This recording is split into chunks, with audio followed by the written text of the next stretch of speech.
বিসমিল্লাহিররহমানিররহিম। ত্রিপলি job coaching centre কর্তৃক আয়োজিত আমাদের 2020-21 সেশনের শিক্ষার্থীদের বিদায়ী সংবর্ধনা 2025 আমাদের আজকে আয়োজনে উপস্থিত আমাদের ত্রিপলি জব কোচিং সেন্টারের প্রতিষ্ঠাতা এবং আমাদের ত্রিপলি পরিবারের একমাত্র কর্ণধর আমাদের সকলের প্রিয় শ্রোতাভাজন বড় ভাই মোহাম্মদ জয়নাল আবেদীন। আমাদের আজকে আয়োজনে অতিথিবৃন্দের মধ্যে উপস্থিত আছে আমাদের ত্রিপলি জব কোচিং সেন্টারের সদস্য আমাদের সকলের প্রিয় শ্রোতাভাজন ভাই রমিত ভাই। উপস্থিত আছেন আমাদের শ্রোতাভাজন বড় ভাই মোহাম্মদ জাবেদ হাসান ভাই। প্রিয় উপস্থিতি, আমাদের আজকে আয়োজনে শুরুতে পবিত্র কোরআন কারীম থেকে তেলাওয়াত করবেন ত্রিপলি জব কোচিং সেন্টারের সদস্য মোহাম্মদ আবু বকর সিদ্দিক। قل هو الله احد الله الصمد لم يلد ولم يولد ولم يكن له كفوا احد صدق الله العظيم। প্রিয় উপস্থিতি, আমাদের আজকের আয়োজনের এই পর্যায়ে নাতে মোস্তফা পরিবেশন করবে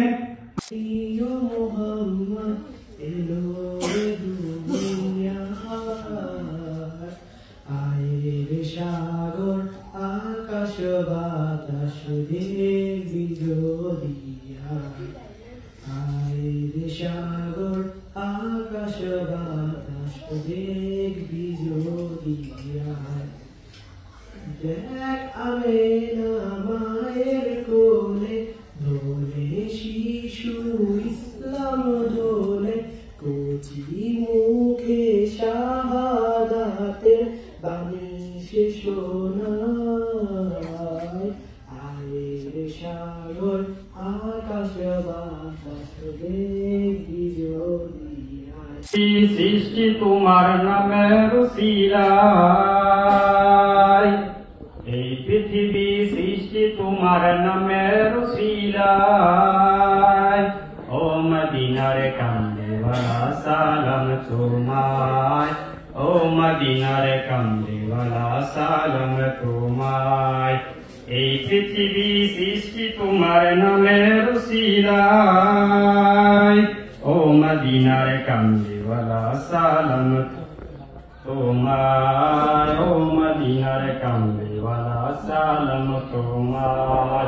তোমার শানে পরে দুরুদ হৃদয়ে যে জোড়ায়, তোমার শানে পরে দুরুদ হৃদয়ে যে জোড়ায়।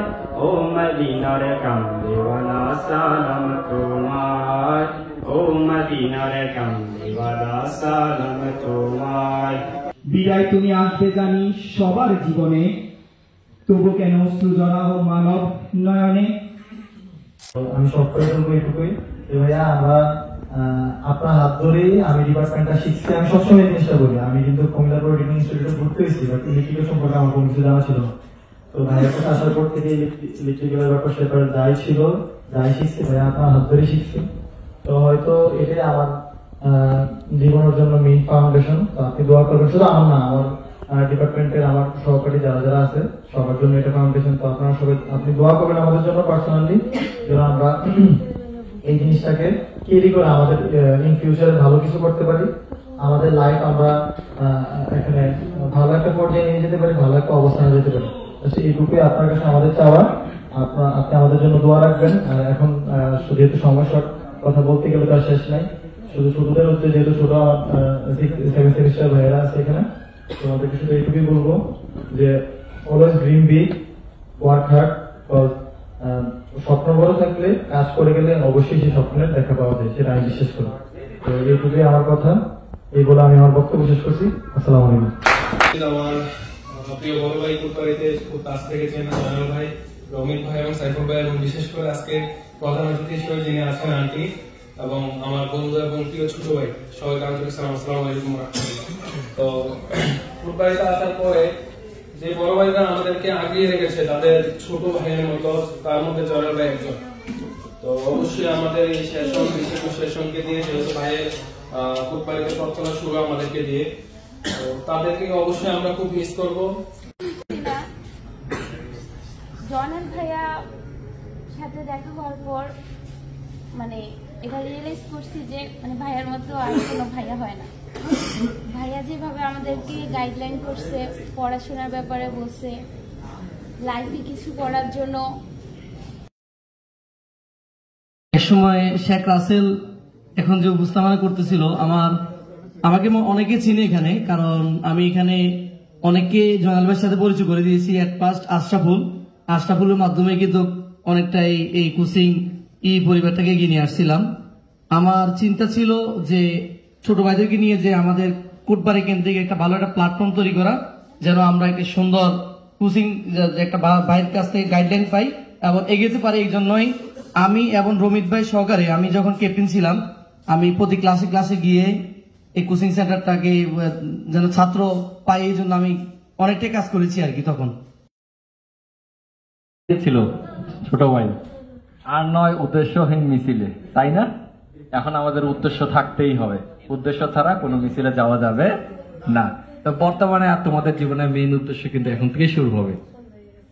আর ছোট ভাই গিয়েছিল, আমি ব্যর্থ প্রেমিক নীলা, আমি খুবই গরিব, তাই না? গরিব হওয়া যাবে না ভাই, পকেটে টাকা থাকলে সবকিছু হবে, ব্যর্থ প্রেমিক হওয়া যাবে না। ব্যর্থ মানে কি, সে যে গরিব সেই ব্যর্থ। তো আমরা উদ্দেশ্যহীন হব না, ব্যর্থ প্রেমিক হব না। এই উপদেশ রেখে ছোট ভাইদের প্রতি সবাইকে ধন্যবাদ। ভালো থাকবেন।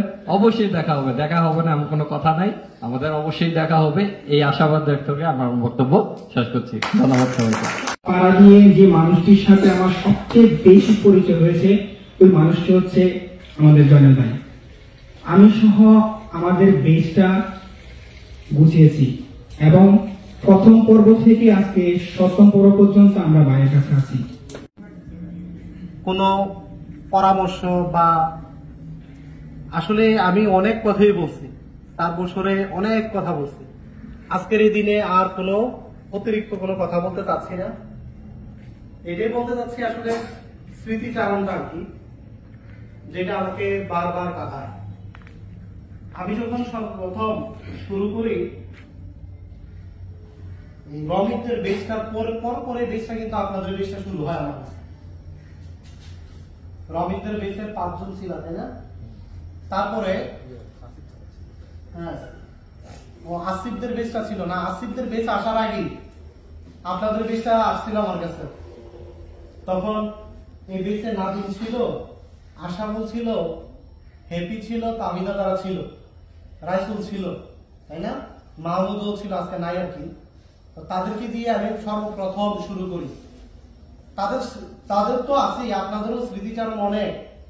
তো ওরা কিন্তু আসলে অনেক কষ্ট করছে, সুমাইয়া সহ, যেগুলো আসলে ভাষায় প্রকাশ করার মতো না। আমি দেখতাম, আমি প্রাইভেট পলিটেকনিক ইনস্টিটিউটে তখন জয়েন করি। তো সকাল থেকে 2টা পর্যন্ত আমি ওই দিকে থাকতাম, 3টার পরে আমি প্রাইভেট ক্যালেন্ডার দিতাম। কিন্তু সকাল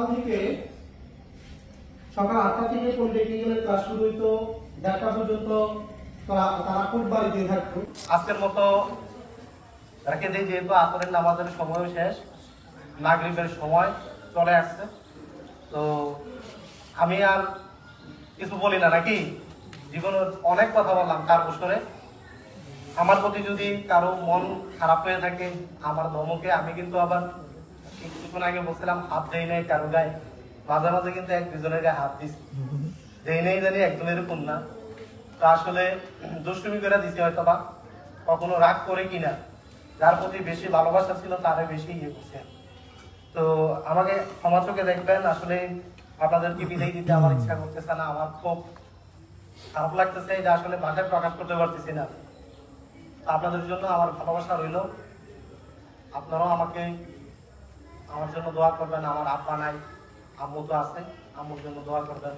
আমাদের ফ্যামিলির সদস্য সকলের জন্য দোয়া করবেন। আপনাদের ফ্যামিলির সদস্য সবার জন্য আমরা সব দোয়া করি, সবাই সবার জন্য দোয়া করবেন।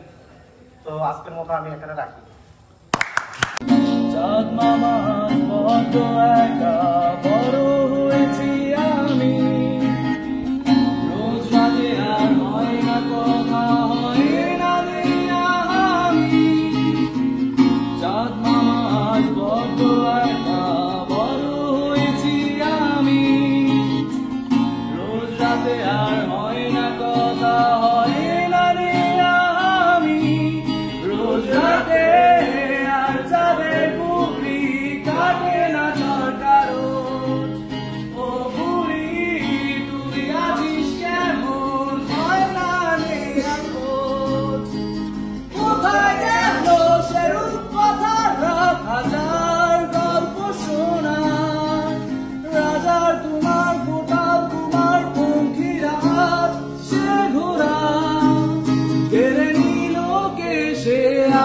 সময় আমার কাজা দিবি কে তুই কোন দত্ত দানো সবচেয়ে কেড়ে নিলি আলাদিন আর জাদুর জিনি আমার ডাকছে শোনো ব্যস্ত আমি ভীষণ রকম সময় তুলি কোনো একটা যোজনা রাতে এক মুক্ত আকাশ সাথে এই শান্ত শীতল শহরে দুজনে একটা যোজনা রাতে এক মুক্ত আকাশ সাথে এই শান্ত শীতল শহরে দুজনে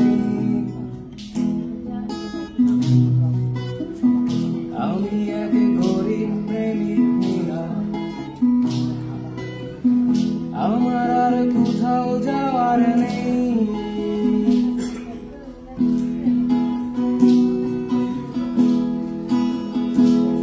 তোমার ভাঙা ঘরে দুজনে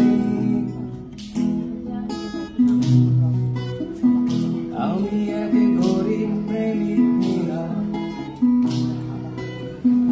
আমার আর কোথাও যাওয়ার নেই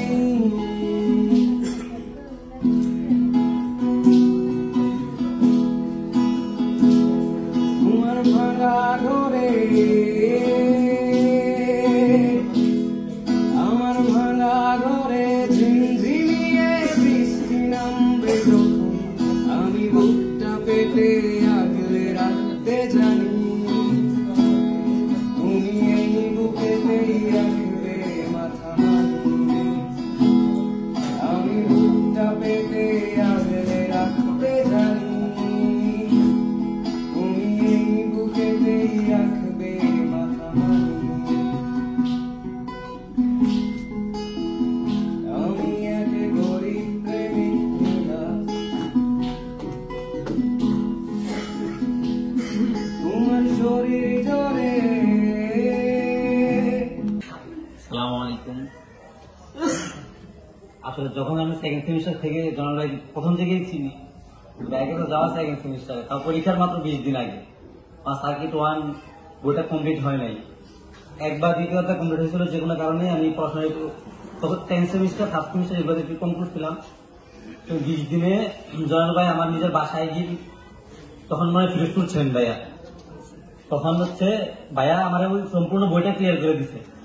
তখন এই সাবজেক্টটা আমার ক্লাসও আসছে, তখন থেকে জনগণের সাথে ইয়ে করা।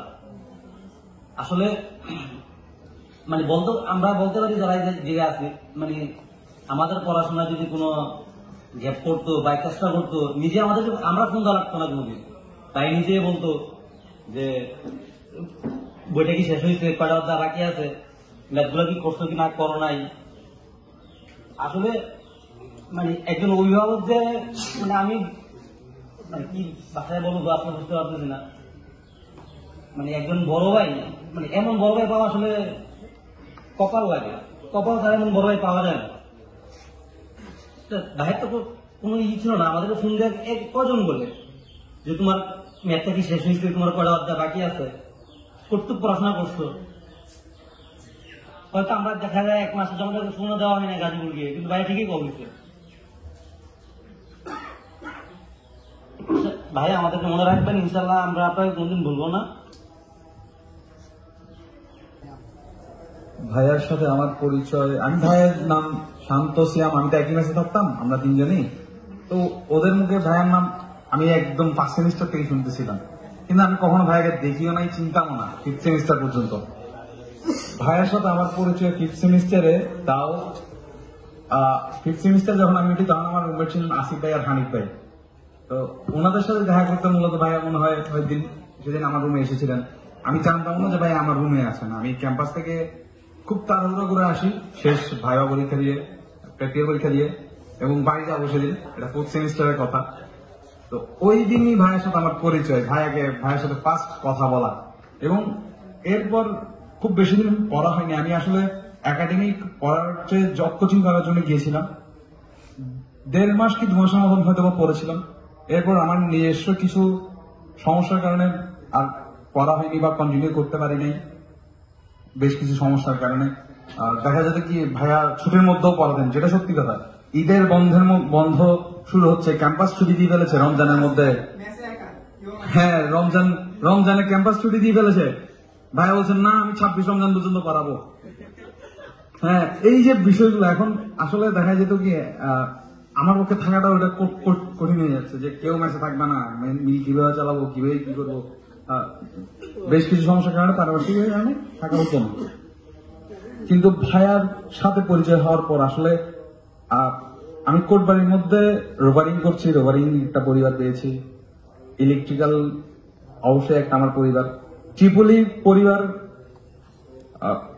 কি বলবো আসলে একটা নতুন একটা জায়গা, অনেকগুলো বড় ভাইয়া পেয়েছি, অনেক মানুষের সাথে মিশেছি। কুমিল্লা আমাকে অনেক কিছু দিয়েছে। আর ট্রিপলি পরিবারে এমন কিছু বড় ভাই পেয়েছি যাদের কাছ থেকে আসলে লাইফ সম্পর্কে একটা পারফেক্ট একটা গাইডলাইন পাওয়া যায়। জনাল ভাইয়ের সাথে আমার করোনার সময় সবার আগে পরিচয় হয়েছে, সেটা আমাদের সাইফুল বেগের মাধ্যমে জনাল ভাইয়ের সংকেত পাইলাম। এরপর আমাদের একটা 5 জনের পরিবার ছিল, যেটা এখানে এই মুহূর্তে উপস্থিত আছে আমাদের রাইসুল, আমি আর কয়েকজন আছে যারা এই মুহূর্তে অনুপস্থিত। আসলে ভাইয়ের সাথে আমার কেমন সম্পর্ক এটা আমি মুখে বাসায় বলতেও পারবো না। ওনার সাথে আমি একসাথে থাকছি, শুইছি।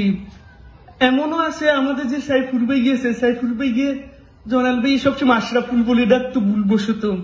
উনি আমার শাসন করতো, অনেক স্নেহ করতো। উনি যখন রাত্রে 12টায় পড়তে বসতো, আমাকে ঘুম থেকে উঠে বলতো পড়তে বসো। আমি অনেক অন্যায় করলে উনি আমাকে মানে একদম ছোট ভাইয়ের মধ্যে দেখতো। আমি আসলে কলেজের সাথে আমার এতটা যাওয়া হয় নাই বিভিন্ন সমস্যার কারণে। একমাত্র ত্রিপলি পরিবারে আমার সবচেয়ে আসা যাওয়া। সেক্ষেত্রে জনাল ভাইয়ের সাথে আমার কিরম পরিচয় আমি আসলে বলতে পারবো না। উনি আমার খুব আদর করতো, অনেকটা আমার আপন ভাইয়ের মতো। আমার কিন্তু বড় ভাই বলতে কেউ নাই। আমি জানি না আমার সোলাপতি ভাইয়ের সাথে আমি কি ভুল করছি। আমিও তো অনেক ভুল করতে পারি। আমি সত্যি ভাইয়া, আমি আপনার কাছে আমি ছোট ভাই হিসেবে অনেক ক্ষমা চেয়ে নিচ্ছি ভাইয়া। আমি আসলে নিজেকে আর কন্ট্রোল করতে পারবো না, আমি আর কিছু বলতে পারবো না। ধন্যবাদ সবাইকে। তো এদিক সেদিক করতে করতে করতে করতে একদিন নাদিম আমাকে বলছিল যে একটা ভাই পাওয়া গেছে, একজনকে পাওয়া গেছে, উনি আমাদেরকে পড়াবে, এখন তুই যাবি কিনা? বললাম যে হ্যাঁ ঠিক আছে যাবো, সমস্যা নেই। পরে আমি গেলাম, জয়নাল ভাইয়ের সাথে, ওইখানে আমার পরিচয় হয়েছিল। তো জয়নাল ভাইয়ের সাথে পরিচয় হলো। জয়নাল ভাইয়ের সাথে আমার সম্পর্কটা একদম অন্যরকম। আমি কিন্তু স্টুডেন্ট ভালো ছিলাম না, তাও জয়নাল ভাই যত সম্ভব চেষ্টা করছে আমার জন্য। উনি দেখা গেছে টিউশনিতে আমরা সবাই একসাথে করতেছি, সবাইকে একটা বুঝাই দিয়ে সেটা আবার আমাকে আলাদা করে বুঝাইছিল, মানে এতটা হেল্প ছিল। আর আমি আবার একটু ফাঁকিবাজা ছিলাম, কোচিং এ ক্লাস মিস দিতাম বা একটু লেট করে যেতাম। মানে 1 মিনিট লেট হলে জয়নাল ভাইয়ের একটা কল আসতো, আইসা বলতো যে কি রাইসুল সাহেব আসবেন না আজকে প্রাইভেটে। এই কথাগুলো মানে এখনো মনে করেন যে কানে বাজে বা ইয়ে হয়। এসব কথাগুলো আসলে কি বলবো খুবই খুবই মনে পড়বে। আর হয়তো ভাই জয়নাল ভাইয়ের কলও এখন একটু কম আসবে, তবে আশা করি আসবে ভাই। এখন আবেগ অনুভূতির কথা তো সবাই বলছে, আমাদের সব স্মৃতিচারণ সবাই করা হয়েছে। এখন যারা যেটুকুই বলছে এনাফ, এর বেশি বলা জরুরি বলে মনে হয় না আমার কাছে। যাই হোক, এখন এই প্রাইভেটে বা কোচিং সেন্টারে ঢুকছিলাম হাসি মুখে। তো শেষ মুহূর্তটা হাসি মুখে আমি বিদায় নিতে চাই, কান্না মুখে না, সবাই হাসি মুখে বিদায় নিতে চাই। ভিতরে কি অনুভূতি আছে সেটা বলে তো প্রকাশ করা যাবে না। তো হাসি মুখে আমরা সবাই কি করতে চাই, বিদায় নিতে চাই। তো এখানে আবার আরেকটা জিনিস আমি মেনশন করি, সবাই যেহেতু ভাইয়ের বিয়ের কথা বলতেছে, আমি ভাইয়ের বিয়ের কথা বলবো না, কারণ বিয়ে করে ফেললে তারা আমাদের খোঁজ খবর নেবে না, তাই না? একটু হাসাহাসি ভাবে আমরা শেষ করি। আমি চাই না বিয়ের খবর। আমি যদি আরো 2 বছর পরে বিয়ে করা আমি খুশি, কারণ 2 বছর আরো বেশি গল্প। যাই হোক, এখানে আমি এইরকম হাসি মুখটা নিয়ে আমরা সবাই বের হতে চাই, হাসি খুশি ভাবে। আমরা ছিলাম, আছি, থাকবো, এটুকুই আমার কথা। তো লাস্টে ওই অনেকটা ছন্দের মাধ্যমে শেষ করে না, তো আমরা আমাদের একটা কমন ছন্দের মাধ্যমে শেষ করি। লিখতো আমরা, শিখতো আমরা, দেওয়ার কিছু নাই, আছে শুধু ভালোবাসা, দিয়ে গেলাম তাই মন ভরে দিয়ে গেলাম। আসসালামু আলাইকুম।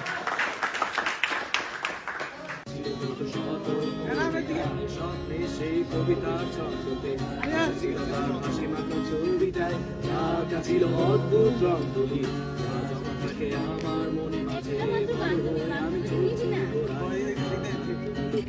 আছো বসে যে আমার এই স্বপ্ন কি শুধু স্বপ্ন হয়ে আসবে আমার এমন সাহস নেই আমার তোমাকে কিভাবে প্রস্তাব জানাই আমার এই স্বপ্ন কি শুধু স্বপ্ন হয়ে আসবে আমার